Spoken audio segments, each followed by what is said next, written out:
Former Tamale Central Member of Parliament Alhaji Inusah Fuseini is blaming the leadership of the New Patriotic Party NPP for the party's defeat in the Ablekuma North parliamentary rerun. According to him, the loss was not due to the Electoral Commission's actions but rather internal confusion and a lack of strategic direction by the party's national executives. ChannelOne News' Elizabeth Kabuki Okansi has more in this report. For the first time since Ghana entered the Fourth Republic in 1992, the National Democratic Congress has captured the Ablekuma North parliamentary seat.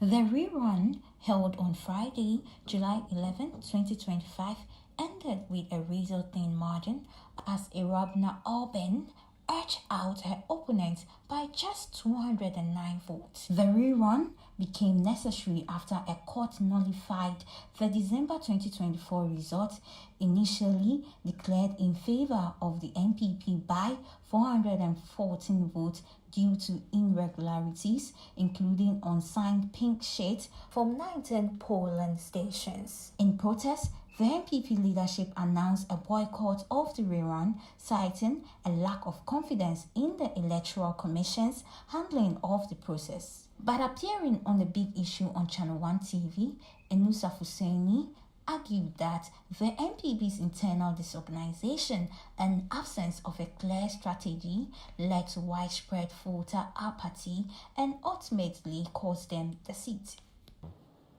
You stand to win the constituency if you crank your organizational machinery in place and just vindicate what you have long held to be the case.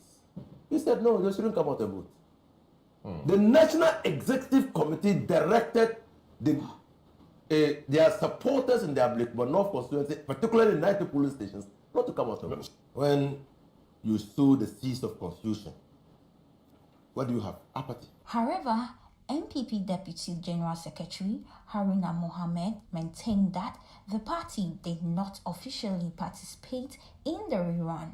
He defended the boycott, describing it as a principled stand against the Electoral Commission's conduct. Said that we are not participating in the election. The reason that we are not participating is that we have won the election. So we would not participate. But you had won the election. And look, she participated in the NEC meeting. She was invited to NEC. Everybody spoke. She spoke. We all. So when you said you were boycotting, did she agree in the meeting? Yes. She agreed that she will not. Yes. Even on Tuesday, if you check the press conference, she was part of the panel. She was sitting in when the non-appearance decision of NEC was So made. you were surprised that later she said she was going to run? She did not tell us. We saw her running. That position was challenged by Andrew Ampia Dankwa of the Movement for Change, who said the NPP did in fact take part in the election. He pointed out that several national officers were spotted at the polling centers undermining the party's boycott claim. Indeed, I think the reaction of the party, the fact that the party went ahead and put themselves up for us in this election, the fact that their sponsored candidate still went ahead and contested the election, the fact that people who seek to lead the party, but the candidate putting herself up against the dictates of the party, that was anti-party behavior, isn't it? And so it tells you about the extent to which the party is divided. Because it wasn't just the candidate. You found very senior members of the party, Honorable Brian Echampon, coming out in defiance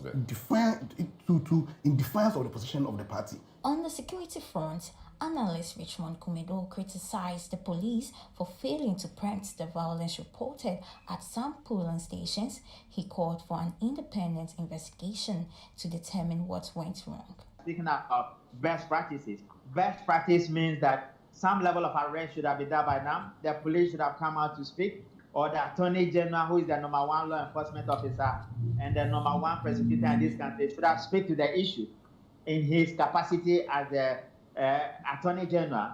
And the IGP or the CID board should have also be addressing the public in relation to this. We are faulting them predominantly because of the trust we have in them, that they need to do far better.